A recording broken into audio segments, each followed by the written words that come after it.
Quisiera por favor que fueran conmigo al libro de Génesis. Génesis capítulo 17. Y vamos a leer los versículos 15 al 22. Génesis capítulo 17. Vamos a leer los versículos 15 al 22.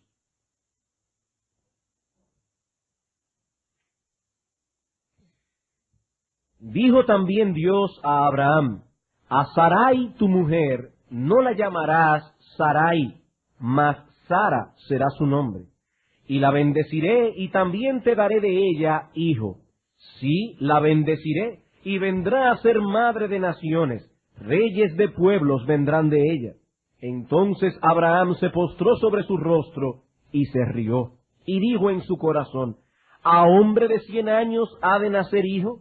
¿Y Sara ya de 90 años ha de concebir?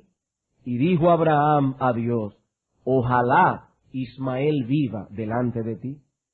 Respondió Dios: ciertamente Sara tu mujer te dará a luz un hijo, y llamarás su nombre Isaac, y confirmaré mi pacto con él como pacto perpetuo para sus descendientes después de él.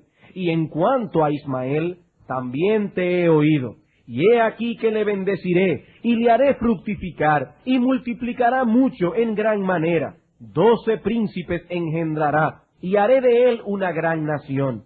Mas yo estableceré mi pacto con Isaac, el que Sara te dará a luz por este tiempo el año que viene. Y acabó de hablar con él, y subió Dios de estar con Abraham.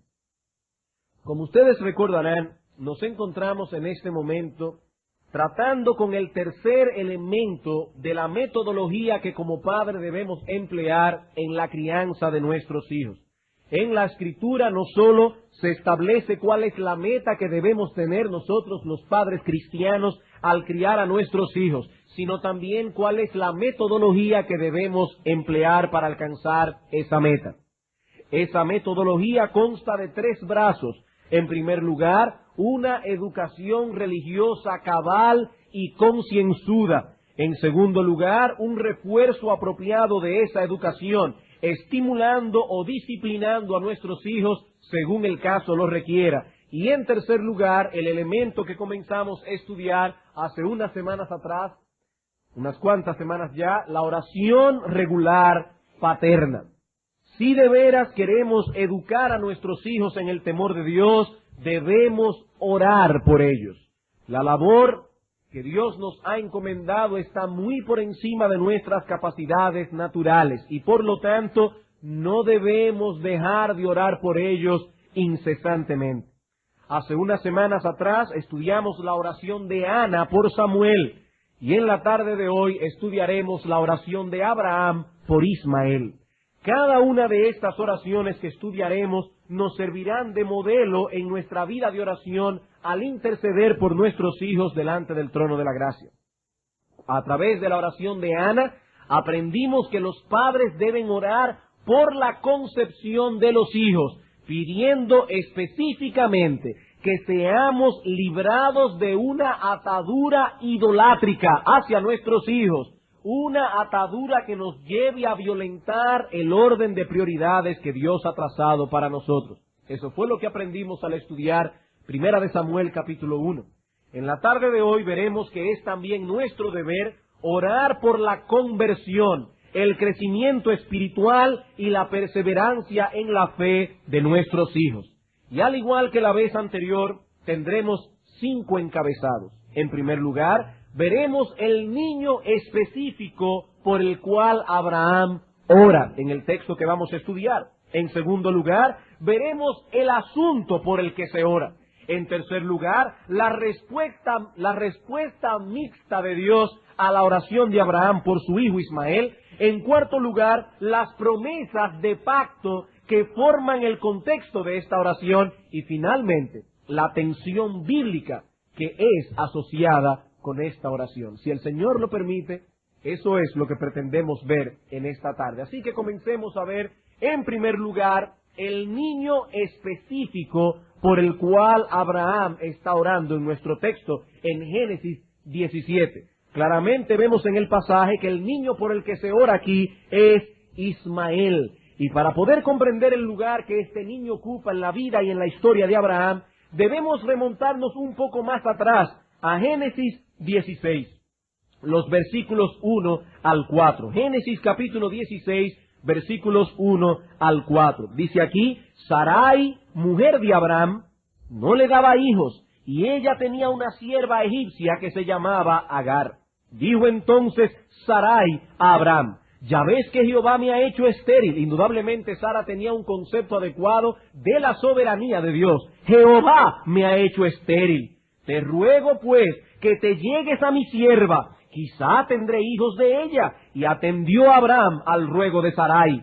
Y Sarai, mujer de Abraham, tomó a Agar, su sierva egipcia, al cabo de 10 años que había habitado Abraham en la tierra de Canaán, y la dio por mujer a Abraham su marido. Y él se llegó a Agar, la cual concibió, y cuando vio que había concebido, miraba con desprecio a su señora. Moisés nos dice en este relato que Abraham llevaba 10 años ya morando en la tierra de Canaán, y que el niño prometido, que Dios le había prometido muchos años o algunos años atrás, no había llegado todavía. A eso debemos añadirle el hecho de que para este tiempo Abraham tenía 85 años de edad. Y Sara no solo era también de edad avanzada, sino estéril. De manera que en medio de ese contexto, Sara o Sarai, porque todavía su nombre no había sido cambiado, Sarai se impacienta y comienza a cavilar en su mente cómo podrían ellos contribuir, ayudar, darle una mano a Dios para que la promesa pudiese cumplirse. Ahora, noten, hermanos y amigos, para que no juzguemos más duro de la cuenta a Sarai, que tanto Sara como Abraham creyeron en la promesa de Dios. Ambos tenían fe, pero era una fe defectuosa, no con respecto a la sustancia de la promesa, como dice Calvino, sino más bien con respecto a la metodología que debían emplear. Ambos creyeron que Dios les daría un hijo. Lo que aparentemente no estaban muy seguros era de la metodología que Dios habría de emplear para darles el hijo prometido. Sara tenía una sierva personal egipcia llamada Agar, y la costumbre de aquellos días era que en tales casos se permitía a la esposa conceder al esposo la sierva para que se case con ella. Agar no iba a ser concubina simplemente de Abraham, sería su esposa. Ese matrimonio daba a las siervas los derechos de una esposa, pero con menos rango social que la primera. Aclaro, no estoy diciendo que Dios permitiera tal cosa. Estamos diciendo que era la costumbre de las sociedades con las cuales Abraham y Sara tenían contacto. Y parece que Sara pensó que era una buena idea echar mano de esa costumbre y así poder ayudar a que la promesa se hiciera realidad. Comentando este pasaje, Matthew Henry dice: cuando nuestros corazones descansan demasiado en el consuelo que puede brindarnos cualquier criatura, fácilmente caemos en el uso de métodos indirectos para obtenerla. Los deseos desordenados producen generalmente conductas irregulares. Si nuestros deseos no son guardados en sumisión a la providencia de Dios, nuestra búsqueda difícilmente podrá ser guardada bajo las restricciones de sus preceptos. Hermanos, no importa que tengamos deseos, pero cuando esos deseos son desordenados, cuando esos deseos atrapan nuestro corazón, cuando esos deseos nos llevan a olvidar que Dios es soberano, que Él en su providencia será quien traerá o no traerá a luz esos deseos, entonces comenzaremos nosotros a buscar un atajo. Es interesante ver en este pasaje que estamos leyendo cómo se mezclan las virtudes y debilidades de sus protagonistas. Lo que Sara estaba sugiriendo indicaba una profunda autonegación de su parte. Ella estaba proponiendo a su esposo que se casara con otra con tal de obtener el hijo de la promesa. Pero esa autonegación era producto de la impaciencia, y la impaciencia usualmente produce decisiones insensatas. Hermanos, recuerden eso. La impaciencia produce usualmente decisiones insensatas. Abraham atiende al ruego de Sara y se casa con Agar. Y al llegar a este punto de la historia debemos también tener mucho cuidado al juzgar la actuación de Abraham. Lo que motivó a este hombre a seguir la desafortunada sugerencia de su esposa no fue un deseo lascivo. Abraham más bien fue arropado por la impaciencia de Sara. Pero el profeta Malaquías nos dice en Malaquías capítulo 2, versículo 15, refiriéndose a ese suceso, que Abraham hizo lo que hizo porque buscaba una descendencia para Dios. No fue un deseo lascivo lo que lo llevó a unirse a Agar, la sierva de su esposa. Su gran error fue el haber empleado una metodología que no había sido expresamente ordenada por Dios. Durante un buen tiempo Abraham se mantuvo firme en su convicción de que Dios le daría un hijo. Pero ahora que han pasado 10 años y que le estaban sugiriendo otro camino para obtener la bendición, Abraham se deja llevar del entusiasmo. Y hermanos, muchas veces tenemos que reconocer que nosotros actuamos de la misma manera. El problema nuestro no está en creer en un momento dado, sino en seguir creyendo. No es creer en un momento, es seguir creyendo. Hay ciertas ocasiones en que nos vemos en medio de alguna dificultad y al principio estamos dispuestos a esperar que sea Dios quien alivie nuestras circunstancias. Claro que vamos a hacer uso de aquellas cosas que son nuestra responsabilidad, pero no nos vamos a salir del camino que Dios nos ha trazado. Creemos que haciendo nosotros nuestra parte, Dios será quien alivie nuestras circunstancias. Pero entonces el tiempo comienza a pasar, la paciencia comienza a agotarse y finalmente somos vencidos por la incredulidad. Eso fue lo que sucedió con Abraham en este momento. Abraham se llegó a la sierva de Sara, ésta concibió, y eso en vez de resolver el problema lo que hizo fue agravarlo. Muy rápidamente comenzaron a cosechar los frutos de la decisión insensata que habían tomado. Agar comenzó a tratar con desprecio a Sara, a tal punto que ésta no se limita a corregirla, como de hecho debía y podía hacerlo, ya que Agar seguía siendo su sierva a pesar de ser la esposa de Abraham, seguía siendo su sierva. Pero Sara comenzó a tratarla con severidad, con dureza. Agar no puede soportar más la situación, huye de la casa, pero en el camino se encuentra con el ángel de Jehová. Capítulo 16, versículos 7 al 12. Y la halló el ángel de Jehová junto a una fuente de agua en el desierto, junto a la fuente que está en el camino de Shur. Y le dijo: Agar, sierva de Sarai, ¿de dónde vienes tú y a dónde vas? Y ella respondió: huyo de delante de Sarai, mi señora. Y le dijo el ángel de Jehová: vuélvete a tu señora y ponte sumisa bajo su mano. Le dijo también el ángel de Jehová: multiplicaré tanto tu descendencia que no podrá ser contada a causa de la multitud. Además le dijo el ángel de Jehová: he aquí que has concebido, y darás a luz un hijo, y llamarás su nombre Ismael, porque Jehová ha oído tu aflicción. Y él será hombre fiero, su mano será contra todos, y la mano de todos contra él, y delante de todos sus hermanos habitará. Agar, siguiendo la orden del ángel de Jehová, vuelve a la casa y da a luz a su hijo. Versículo 15. Y Agar dio a luz un hijo a Abraham, y llamó a Abraham el nombre del hijo que le dio a Agar, Ismael. Era Abraham de edad de 86 años cuando Agar dio a luz a Ismael. Así que este niño nació en un contexto de tensión familiar muy fuerte, donde de manera directa él y su madre eran los causantes de esa tensión. Pero a pesar de todo eso, Abraham amaba a Ismael y deseaba tener con él una relación filial cercana.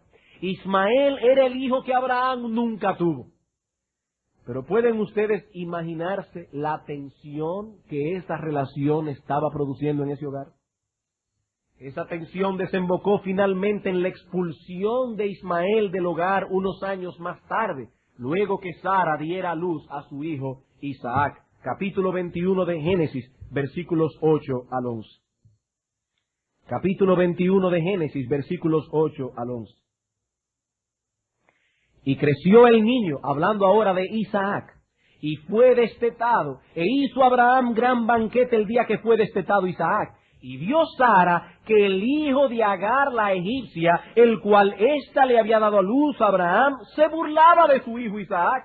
Por tanto dijo a Abraham, echa a esta sierva y a su hijo, porque el hijo de esta sierva no ha de heredar con Isaac, mi hijo. Este dicho pareció grave en gran manera a Abraham a causa de su hijo.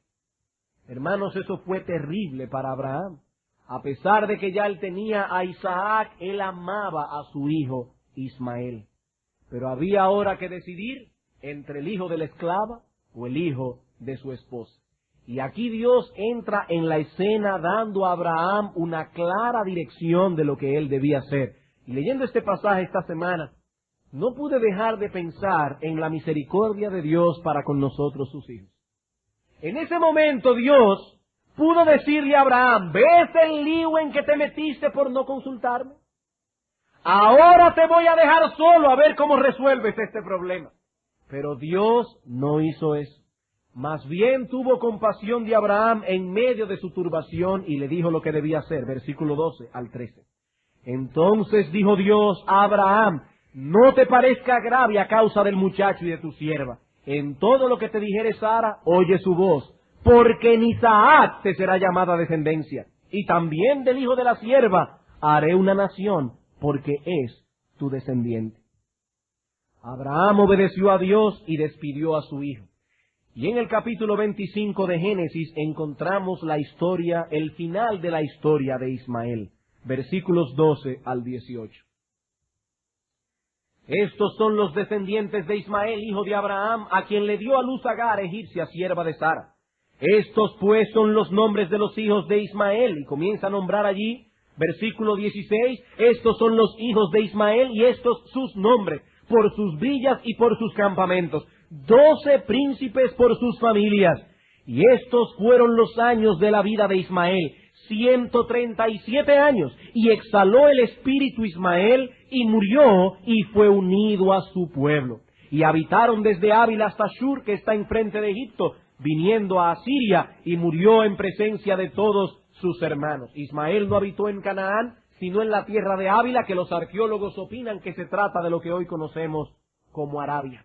Así que de acuerdo al final de esta historia, Ismael vivió una larga vida. Dios lo cuidó y cumplió todas sus promesas respecto a él. Y no quisiera pasar por alto una pequeña frase que Moisés escribe acerca de Ismael en el versículo 17. Dice que Ismael exhaló el espíritu, murió y fue unido a su pueblo.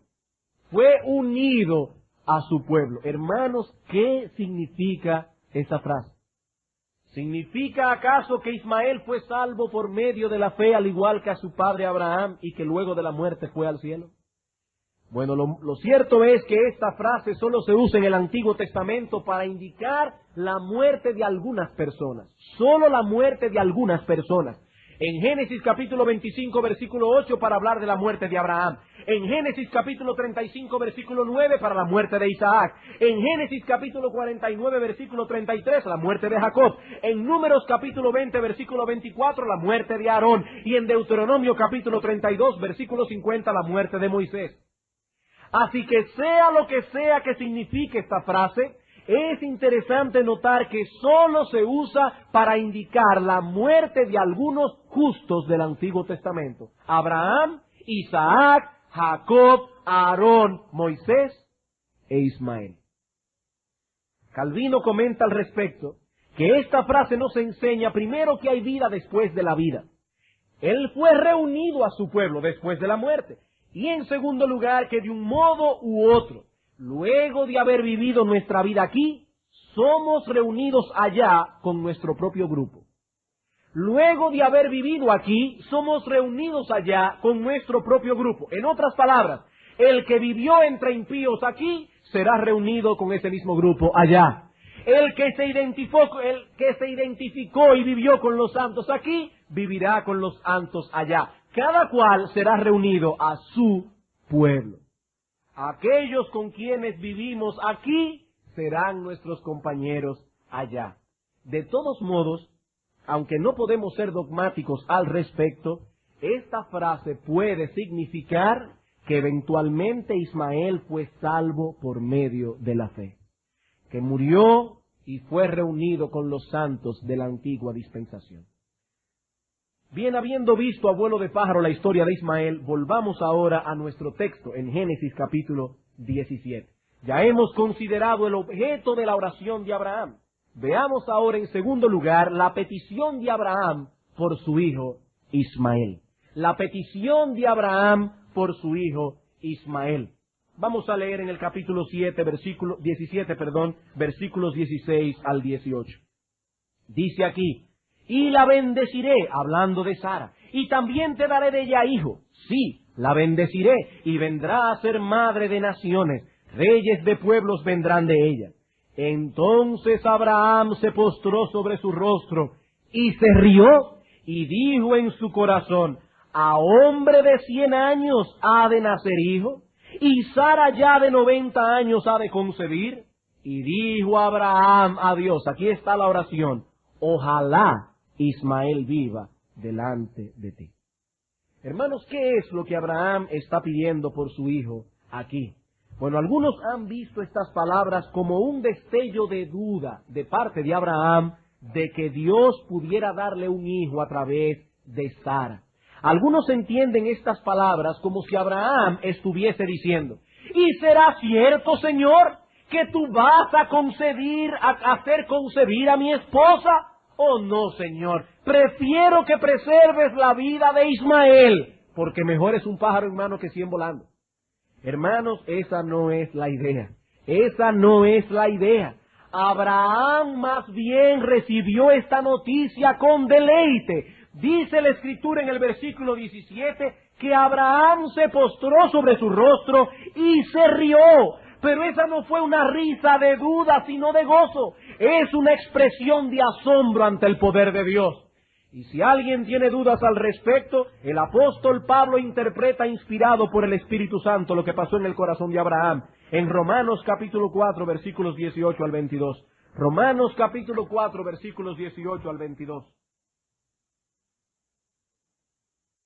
Dice aquí el apóstol Pablo: él creyó en esperanza contra esperanza, para llegar a ser padre de muchas gentes, conforme a lo que se le había dicho: así será tu descendencia. Y no se debilitó en la fe al considerar su cuerpo, que estaba ya como muerto, siendo de casi 100 años, es decir, que se está refiriendo a ese suceso específicamente, o considerar la esterilidad de la matriz de Sara. Tampoco dudó por incredulidad de la promesa de Dios, sino que se fortaleció en fe, dando gloria a Dios, plenamente convencido de que era también poderoso para hacer todo lo que le había prometido, por lo cual también su fe le fue contado por justicia. Abraham no dudó. Dice Pablo que él estaba plenamente convencido de que Dios era poderoso para hacer todo lo que le había prometido. A partir de ese momento, Abraham no albergaría dudas en su corazón de que Dios tenía poder para hacer que Sara, de 90 años y estéril, concibiera. Así que eso no es lo que significan esas palabras de Génesis 17, 18. Pero Abraham estaba preocupado por el futuro de su hijo Ismael. Él lo amaba y se preguntaba qué sería de él ahora que Sara iba a dar a luz y que ese hijo sería el heredero de la promesa. Es esa preocupación lo que lo lleva a pedir: oh Dios, que Ismael viva delante de ti. Ahora que Abraham sabía que Ismael no era el hijo de la promesa, su principal preocupación es que él también obtenga el favor de Dios. Pero él no pide únicamente porque Dios preserve la vida de su hijo, sino porque esa vida sea vivida delante de Dios. En otras palabras, él estaba pidiendo no solo por la preservación física de Ismael, sino por su bienestar espiritual. Que Ismael viva delante de ti, oh Dios, que pueda vivir en tu presencia, que conduzca su vida delante de tus ojos. Para nosotros poder entender el significado de esta expresión, debemos situarnos en el contexto histórico en que Abraham vivió. En el período antiguo testamentario, antes de la llegada del Espíritu Santo en Pentecostés, la presencia especial de Dios estaba atada a ciertas localidades geográficas. Dios está en todo lugar. Eso era así en la época de Abraham, en la época antiguo testamentaria, lo mismo que ahora. Pero su presencia especial, la manifestación de su gloria estaba ligada a ciertos lugares específicos. Así vemos, por ejemplo, en la vida de Caín, que parte de su castigo consistió en ser expulsado de la presencia del Señor. Dice en Génesis capítulo 4, versículo 16, salió pues Caín delante de Jehová y habitó en tierra de Nod. Ese cambio de localidad implicó también un apartamiento de la presencia especial de Dios. En la época de Abraham y en virtud del pacto que Dios hizo con él, esta presencia se asociaba con la tierra de Canaán, la tierra de la promesa. Era en esa tierra donde Dios manifestaba su gloria y donde daría a conocer su voluntad a su pueblo. Ahora que la permanencia de Ismael en Canaán peligraba, a la luz de que iban a ser otro hijo, Abraham está preocupado porque Ismael también tenga acceso a la presencia especial de Dios. Cuando Abraham dice Dios que Ismael viva delante de ti, lo que está diciendo es, Señor, solo te pido una cosa, que Ismael continúe viviendo en Canaán, para que él también, al igual que Isaac, aunque no es el hijo de la promesa, reciba los beneficios que trae el estar delante de tu presencia, el percibir los frutos de la gracia que trae consigo la manifestación especial de tu gloria. Eso es lo que Abraham está pidiendo. Él sabía que el nacimiento de Isaac, el hijo de Sara, podría significar un aumento de tensión en la casa en cuanto a Ismael.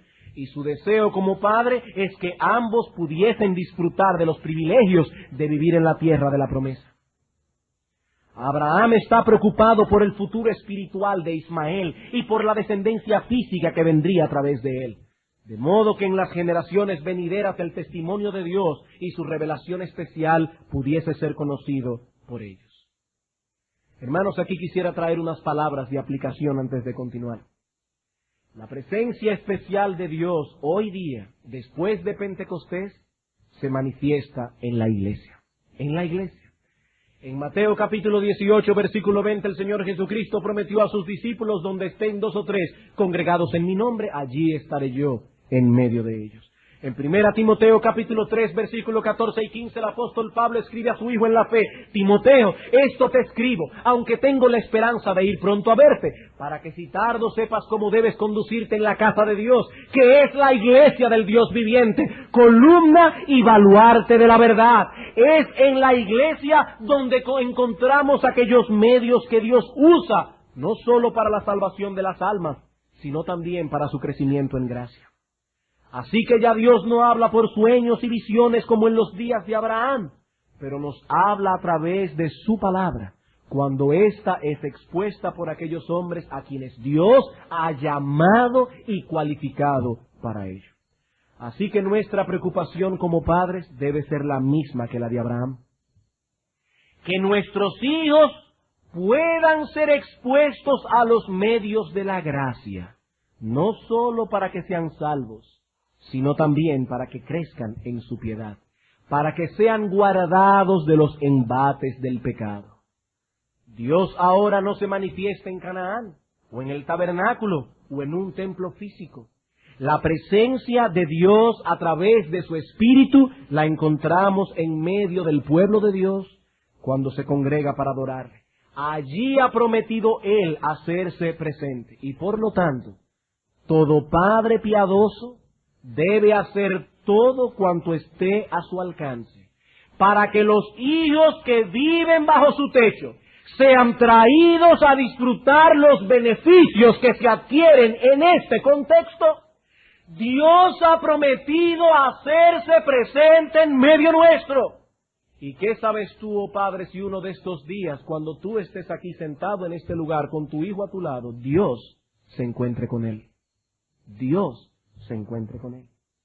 Es aquí donde ellos pueden escuchar la voz de Dios cuando su palabra es expuesta. ¿Escuchó Dios la oración de Abraham? Esa pregunta nos lleva a nuestro tercer encabezado, la respuesta mixta de Dios a la oración de Abraham. Recuerden, hermanos, qué fue lo que Abraham pidió a Dios en oración por su hijo Ismael. Él deseaba que Ismael viviera en Canaán, a pesar de que no era el hijo de la promesa. ¿Para qué? Para que de ese modo pudiese ser beneficiado de las bendiciones que acompañan la presencia especial de Dios. Hermanos, no podemos perder de vista esto. Eso es lo que Abraham está pidiendo. Señor, que Ismael vive en Canaán. ¿Para qué? Para que viva delante de ti. Señor, para que se beneficie de los medios de gracia que acompañan la manifestación especial de tu gloria. ¿Respondió Dios esa oración? Sí y no. Fue una respuesta mixta. En primer lugar, Dios le confirma a Abraham las cláusulas originales de la promesa. Isaac sería la simiente con quien Dios entraría en pacto. Versículo 19. Respondió Dios, ciertamente, y hay una frase hebrea ahí sumamente difícil de traducir. Algunos traductores la traducen de esta manera: no, pero Sara, tu mujer. Como si lo primero que Dios hubiese dicho es no, pero Sara, tu mujer, te dará a luz un hijo, y llamarás su nombre Isaac, y confirmaré mi pacto con él como pacto perpetuo para sus descendientes después de él. Así que lo primero que hace Dios es decirle a Abraham, es con Isaac que yo voy a entrar en pacto. Y más adelante vemos que de los dos hijos que tuvo Isaac, Jacob y Esaú, Dios escogió a Jacob y desechó a Esaú. Ya Dios tenía estipulado quiénes serían los beneficiarios de su pacto, e Ismael no estaba incluido en ese grupo, no estaba incluido. Pero Dios tenía bendiciones también para Ismael, versículo 20. Y en cuanto a Ismael, también te he oído. He aquí que le bendeciré y le haré fructificar y multiplicar mucho en gran manera. 12 príncipes engendrará y haré de él una gran nación. Él está diciendo a Abraham, yo he escuchado tu oración con respecto a tu hijo Ismael, y porque es tu hijo, haré de él una gran nación. No voy a darle la bendición que me pides, de que Ismael vive en la tierra de la promesa. Eso no, pero lo bendeciré. Y vemos más adelante cómo Dios protegió la vida de Agar y de Ismael cuando fueron echados finalmente de la tierra de Canaán. Y en el capítulo 25 vemos la prosperidad de Ismael, así como también hasta la posibilidad de que haya depositado su fe en Dios y haya sido salvo. Así que Dios ciertamente bendijo a Ismael porque era hijo de Abraham, aunque no era el hijo de la promesa. Dios respondió la oración de Abraham por él. ¿Qué aprendemos de eso? Que no siempre se nos conceden las bendiciones específicas que pedimos por nuestros hijos. Pero debemos saber que muchas veces Dios los bendice porque son nuestros hijos y porque nosotros hemos orado por ellos. Tal vez Dios no nos conceda la bendición específica que pedimos por ellos, pero nuestros hijos son bendecidos porque son nuestros hijos cuando nosotros oramos por ellos. Yo lo bendeciré, dijo Dios, porque es tu hijo. En cuarto lugar, veamos ahora las promesas de pacto que forman el contexto de esta oración. ¿Qué fue lo que movió a Abraham a orar de esta manera? Al tratar con esta oración de Abraham por su hijo Ismael, no debemos perder de vista las estipulaciones del pacto abrahámico, del pacto que Dios hizo con Abraham, ya que fue en el contexto de ese pacto que Abraham pidió lo que pidió. Recordemos que un pacto no es un acuerdo entre dos o más personas, sino más bien una promesa a la que Dios le ha interpuesto un juramento. Dios había prometido a Abraham y había jurado sobre esa promesa que le daría una descendencia más numerosa que las estrellas del cielo y que la arena del mar, y que esa descendencia moraría en la tierra de Canaán, el lugar geográfico en el cual Dios manifestaría su presencia en una forma especial. Génesis capítulo 17, versículos 4 al 8. He aquí mi pacto es contigo, y serás padre de muchedumbre de gentes, y no se llamará más tu nombre Abraham, sino que será tu nombre Abraham, porque te he puesto por padre de muchedumbre de gentes. Y te multiplicaré en gran manera, y haré naciones de ti, y reyes saldrán de ti, y estableceré mi pacto entre mí y ti, y tu descendencia después de ti, en sus generaciones por pacto perpetuo, para ser tu Dios, y el de tu descendencia después de ti. Y te daré a ti y a tu descendencia después de ti la tierra en que moras, toda la tierra de Canaán en heredad perpetua, y seré el Dios de ellos. Son estas palabras que Abraham tiene en su mente cuando pidió más adelante: Señor, gracias porque me vas a dar un hijo a través de mi esposa Sara, pero que Ismael viva delante de ti. Que él también reciba los beneficios de ese pacto. Esa promesa lógicamente establecía el hecho de que Abraham tendría un hijo, un descendiente, pero no con Agar, sino con Sara. Abraham y la descendencia que vendría a través de Isaac, el hijo de Sara, serían bendecidos por Dios en virtud de ese pacto. Pero noten algunas cosas. Primero, que no todos los descendientes físicos de Abraham morarían en la tierra de la promesa. Ismael y sus descendientes, el hijo de Agar, no disfrutaron de esa bendición, ni tampoco los hijos que Abraham tuvo más adelante con Setura, luego de la muerte de Sara. La promesa apuntaba únicamente a Isaac y sus descendientes. Pero ni siquiera todos los descendientes de Isaac estaban incluidos. Isaac tuvo mellizos, 2 hijos, Esaú y Jacob, y de ellos 2 Dios escogió a Jacob y desechó a Esaú. La promesa fue cumplida a través de Jacob y sus descendientes. Vemos entonces en primer lugar que la promesa no incluía todos los descendientes de Abraham. En segundo lugar, debemos entender que ese pacto no incluía la promesa de que todos los hijos de Abraham serían salvos de sus pecados. Esta promesa no incluía el hecho de que todos los descendientes de Abraham serían salvos de sus pecados. Hermanos, si el pacto no incluía la promesa de que todos los descendientes de Abraham serían expuestos a los medios de la gracia que se derivarían de la presencia especial de Dios en Canaán, tampoco podía incluir el hecho de que todos serían salvos. No. Y podemos decir, hermanos amados, que así como Dios no prometió a Abraham tal cosa, tampoco Dios ha hecho esta promesa a nosotros, los creyentes del nuevo pacto. Dios no nos ha prometido tal cosa. Ni siquiera estaba incluido en la promesa que Dios habría de bendecir a Abraham con la salvación de sus hijos si él ejercía una paternidad responsable y fiel. Ni siquiera así. Aún Abraham fuese un padre responsable y fiel, ni aún así Dios le prometía salvar a todos sus descendientes. De hecho, aprendemos de Génesis 18, 19, y no tenemos tiempo para buscarlo, que Abraham fue un padre responsable y fiel. Pero aún así, Dios no le prometió que todos sus descendientes serían salvos.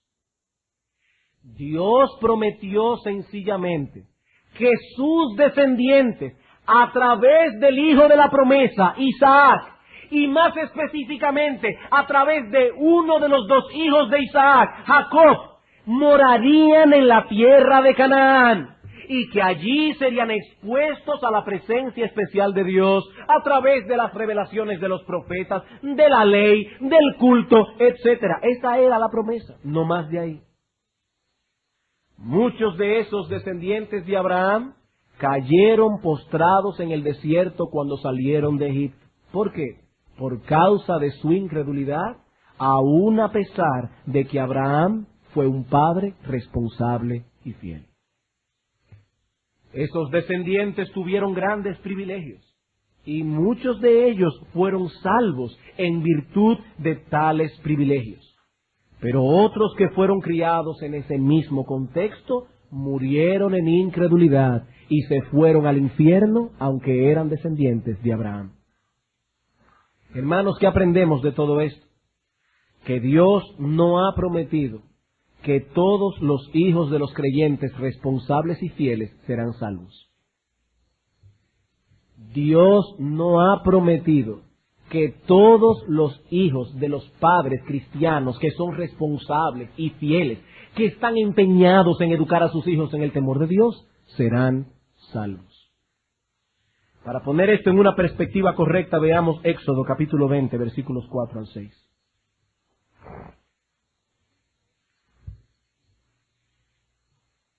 Éxodo capítulo 20, versículos 4 al 6.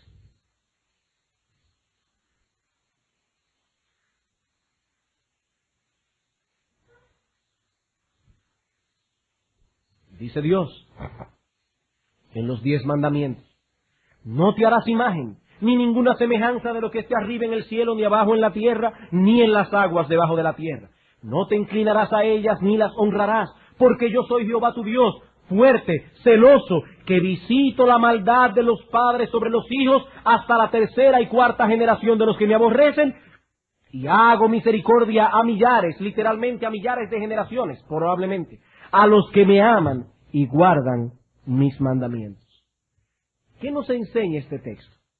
Este texto nos enseña que la verdadera religión y la falsa ejercen una gran y poderosa influencia en las generaciones que aún no han nacido. ¿Quiénes son los que aborrecen a Dios? Los que adoran imágenes. Ese es obviamente el contexto. Es de las religiones idolátricas que se está hablando aquí, sin importar cuál sea la forma que asuma esa idolatría. Puede ser adorando a Baal, puede ser adorando a la Virgen de la Altagracia, cualquier forma que use esa idolatría. Los idólatras aborrecen a Dios. Esa falsa religión tendría un impacto, dice Dios, una influencia corrupta que pasaría de generación en generación. Dice Dios: yo visito la maldad de los padres sobre los hijos hasta la tercera y cuarta generación de los que me aborrecen. Y lo mismo podemos decir, solo que a la inversa, de la verdadera religión. Yo visito también a los padres piadosos y hago misericordia a millares de generaciones, a los que me aman y guardan mis mandamientos. Pero hermanos, eso no significa que Dios ha decretado que todos y cada uno de los hijos de un idólatra serán condenados hasta la tercera y cuarta generación. Así como tampoco significa que todos y cada uno de los hijos de los creyentes serán salvos durante miles de generaciones futuras. Y ¿saben una cosa? Debemos darle gracias a Dios de que eso no es lo que significa. Porque si Dios hubiese decretado que los hijos de los idólatras serían condenados hasta la tercera y la cuarta generación, la mayoría de nosotros, por no decir todos, estaríamos en graves problemas. Hermanos, este texto no enseña que los hijos de los idólatras serán irremisiblemente condenados, pero tampoco enseña, obviamente, que los hijos de los creyentes serán automáticamente salvados. Hay personas que han acuñado una falsa esperanza en su corazón y, descansados en esa falsa esperanza, no se preocupan por criar a sus hijos en el temor de Dios. Oh no, la Biblia dice: serán salvos tú y tu casa. No, hermanos, esa fue una promesa específica que dio Dios a un hombre específico. Dios no ha dado esa promesa en sentido general. Lo que sí enseña ese texto es que las prácticas religiosas de los padres, para bien o para mal, tendrán un fuerte impacto en sus descendientes. Es un gran privilegio el que tienen los hijos de los creyentes fieles, por el hecho de ser constantemente expuestos a los medios de la gracia especial de Dios, la exposición de su palabra en la iglesia, los devocionales familiares, el ejemplo de padres piadosos, etc. Es un gran privilegio el que tienen. Es a través de todas esas cosas que Dios bendice a las generaciones venideras. Pero el hecho de que Dios haya prometido bendecir esos medios especiales de gracia no significa, hermanos míos, que todos aquellos que se expongan a tales medios serán automáticamente salvados por Dios. Y muchos padres han sido cruelmente defraudados al confiar en promesas que Dios nunca ha dado. Vamos a ilustrar esto con dos ejemplos bíblicos. En las Escrituras vemos una íntima conexión entre la diligencia y la prosperidad. La mano diligente prospera, dice Proverbios. Así como también la Escritura conecta la santidad con la salud. En Proverbios 3, 7 y 8 dice Salomón: teme a Jehová, apártate del mal, porque será medicina a tu cuerpo y será refrigerio para tus huesos. Así que hay una conexión entre la prosperidad y la diligencia, y entre la santidad y la salud. Pero eso no significa que cuando un hombre no es próspero o rico es por su pecado, o por su falta de diligencia. O que si perdemos la salud es por falta de santidad, o porque hay pecados ocultos. Ese fue el grave error que cometieron los amigos de Job. Ellos creían vivir en un mundo regido por reglas fijas. Pero lo cierto es que no vivimos en un mundo regido por reglas fijas, sino más bien por un Dios soberano. Dios ha prometido bendecir la fidelidad de los padres piadosos que exponen a sus hijos a los medios de su gracia especial. Y como regla general, nuestros hijos serán salvados en el contexto de nuestra fidelidad al exponerlos a tales medios de gracia, como regla general. Pero si eventualmente nuestros hijos llegan a ser adultos incrédulos y mueren en su incredulidad, eso no quiere decir necesariamente que fuimos infieles e irresponsables al aplicar la palabra de Dios en la crianza de ellos. Hermanos, no, eso no es lo que significa. Muchos padres fieles que han criado a sus hijos en el temor de Dios lo han visto morir en incredulidad. Y cuando estemos en el cielo con el cuerpos glorificados, amaremos tanto la justicia de Dios, que nosotros daremos nuestro sí de aprobación para que sean echados en el infierno por la dureza de sus corazones. Hermanos, hay que ser realistas. No podemos ampararnos en esperanzas falsas. No podemos ampararnos en promesas que Dios no ha dado. Y hay padres cristianos que no son cruelmente defraudados, sino que se van a la inversa. Ellos están tranquilos. Porque dicen: no, pero mis hijos son hijos de creyentes. Y la Biblia dice: serán salvos tú y tu casa. Y no se preocupan por criar a sus hijos en el temor de Dios. Finalmente, hermanos, veamos la tensión bíblica asociada con esta oración. La tensión bíblica asociada con esta oración. Romanos capítulo 10, versículo 1. Romanos capítulo 10, versículo 1. En Romanos capítulo 10 encontramos al apóstol Pablo orando por esos descendientes de Abraham. Así que este texto está conectado con el que estamos estudiando. Dice el apóstol Pablo en Romanos capítulo 10, versículo 1, hermanos, ciertamente el anhelo de mi corazón y mi oración a Dios por Israel, por esos descendientes de Abraham a través de Isaac, a través de Jacob, es para salvación. Este texto fue escrito en el contexto de fuertes declaraciones de parte del apóstol Pablo en el capítulo 9 de Romanos con respecto a la soberanía de Dios en la salvación de los pecadores. En Romanos capítulo 9, versículo 14 dice el apóstol: ¿qué pues diremos? ¿Que hay injusticia en Dios? En ninguna manera. Pues a Moisés dice: tendré misericordia del que yo tenga misericordia, y me compadeceré del que yo me compadezca. Así que no depende del que quiere ni del que corre, sino de Dios, que tiene misericordia. Versículo 18. De manera que de quien quiere Dios tiene misericordia, y al que quiere endurecer, endurece. Es en ese contexto que Pablo dice: mi oración a Dios por Israel es para salvación.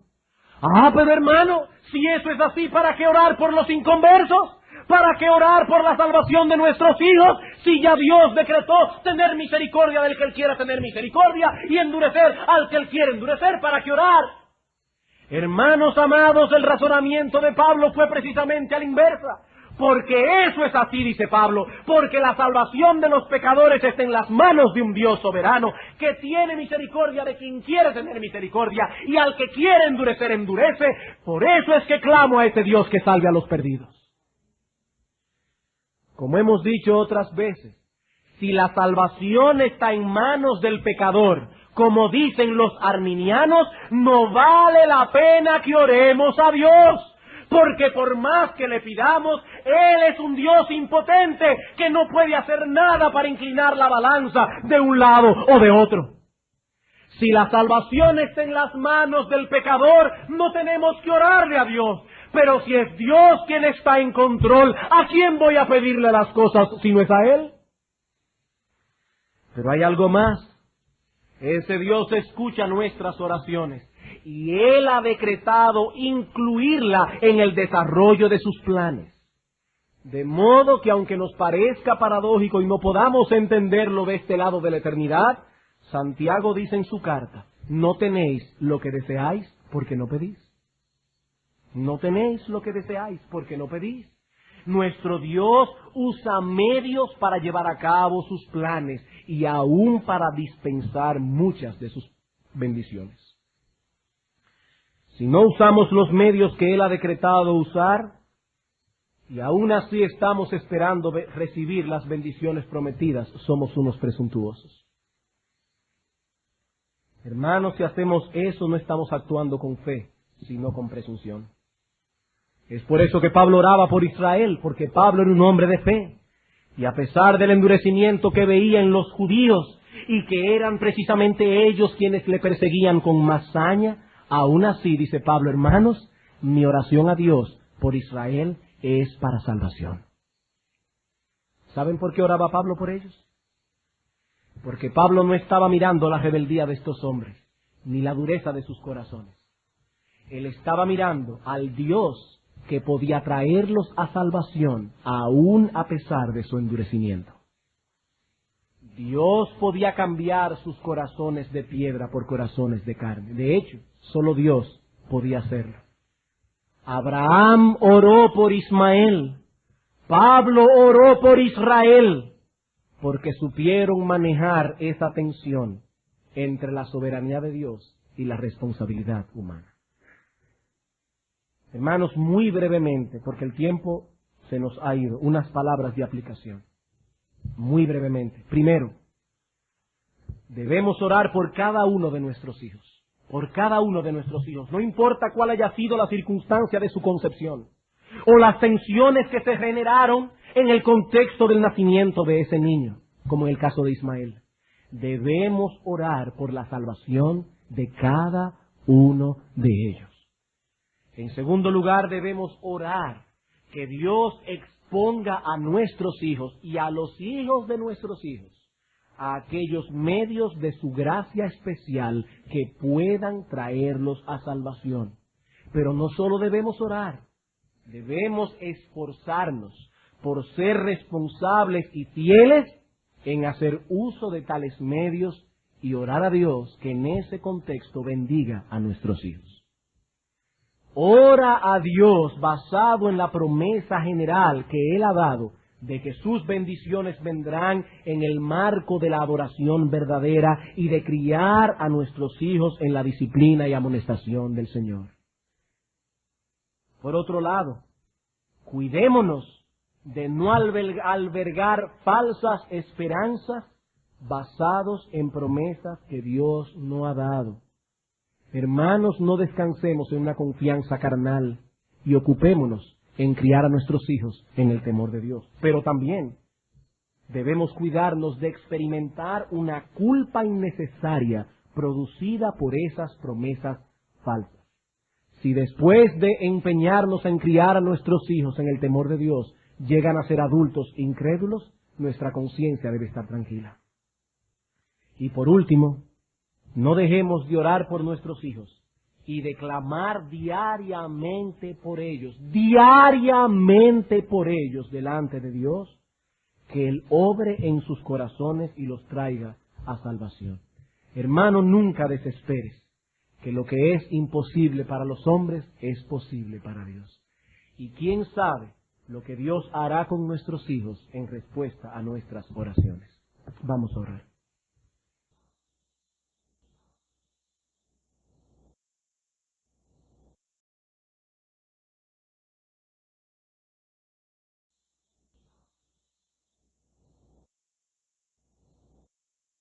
Quisiera por favor que fueran conmigo al libro de Génesis. Génesis capítulo 17. Y vamos a leer los versículos 15 al 22. Génesis capítulo 17. Vamos a leer los versículos 15 al 22.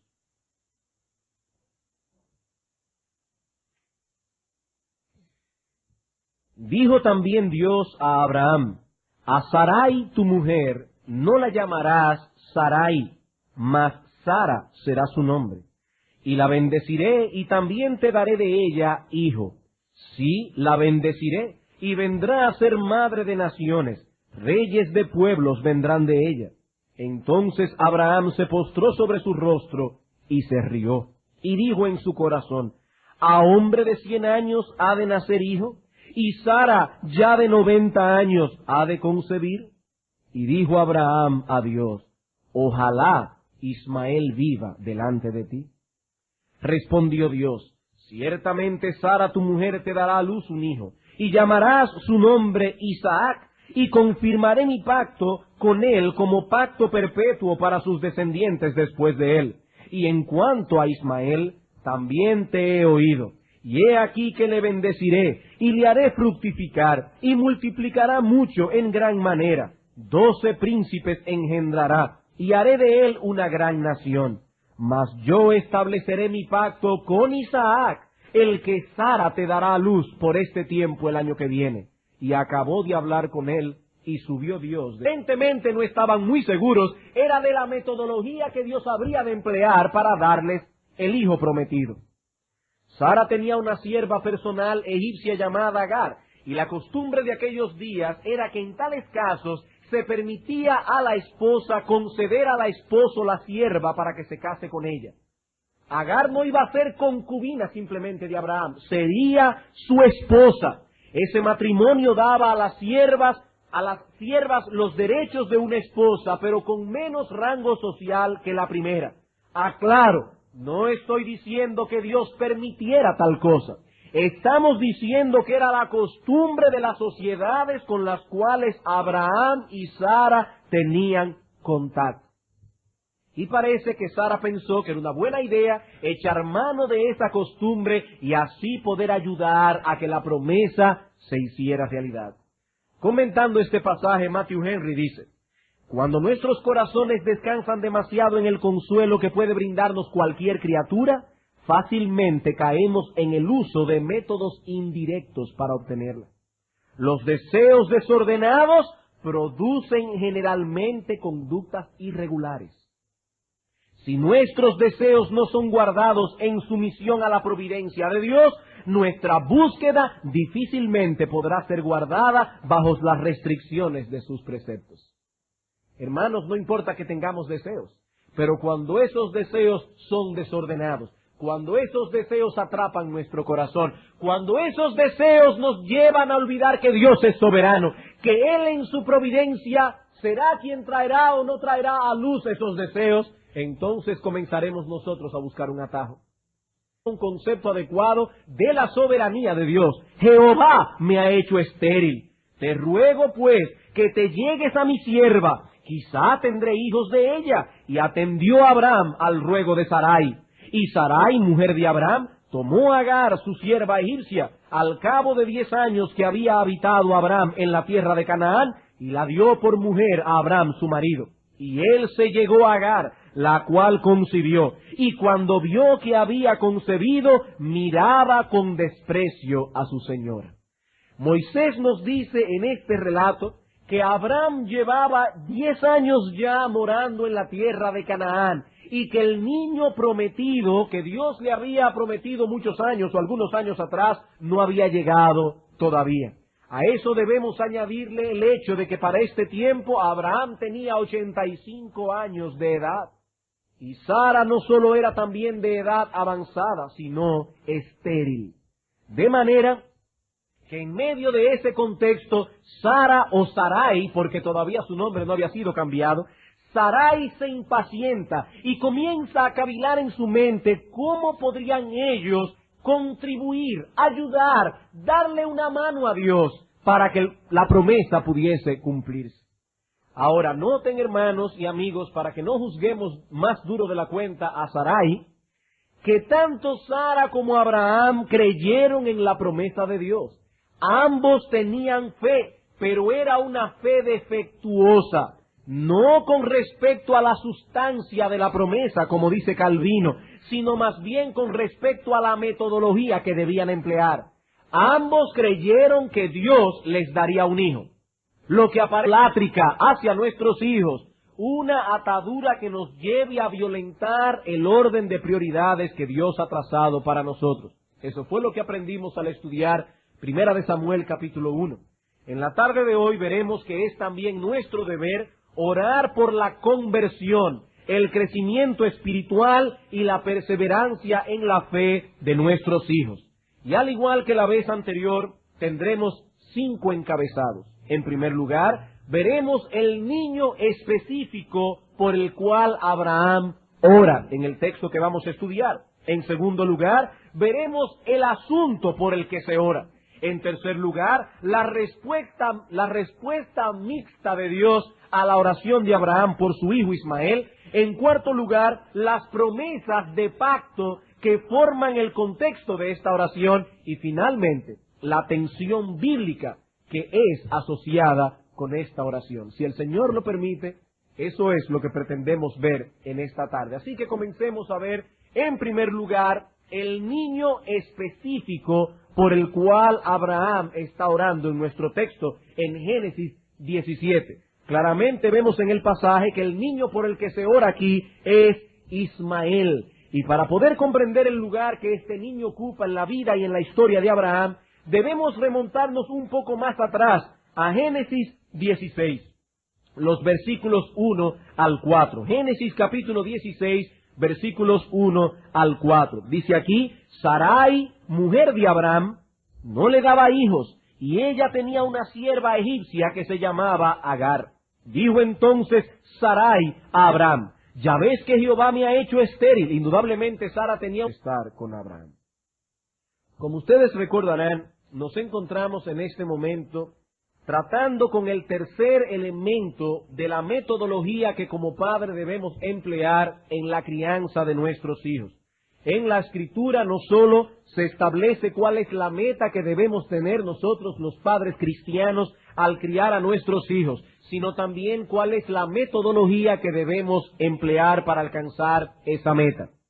Esa metodología consta de 3 brazos. En primer lugar, una educación religiosa cabal y concienzuda. En segundo lugar, un refuerzo apropiado de esa educación, estimulando o disciplinando a nuestros hijos según el caso lo requiera. Y en tercer lugar, el elemento que comenzamos a estudiar hace unas semanas atrás, unas cuantas semanas ya, la oración regular paterna. Si de veras queremos educar a nuestros hijos en el temor de Dios, debemos orar por ellos. La labor que Dios nos ha encomendado está muy por encima de nuestras capacidades naturales y por lo tanto no debemos dejar de orar por ellos incesantemente. Hace unas semanas atrás estudiamos la oración de Ana por Samuel y en la tarde de hoy estudiaremos la oración de Abraham por Ismael. Cada una de estas oraciones que estudiaremos nos servirán de modelo en nuestra vida de oración al interceder por nuestros hijos delante del trono de la gracia. A través de la oración de Ana, aprendimos que los padres deben orar por la concepción de los hijos, pidiendo específicamente que seamos librados de una atadura idólica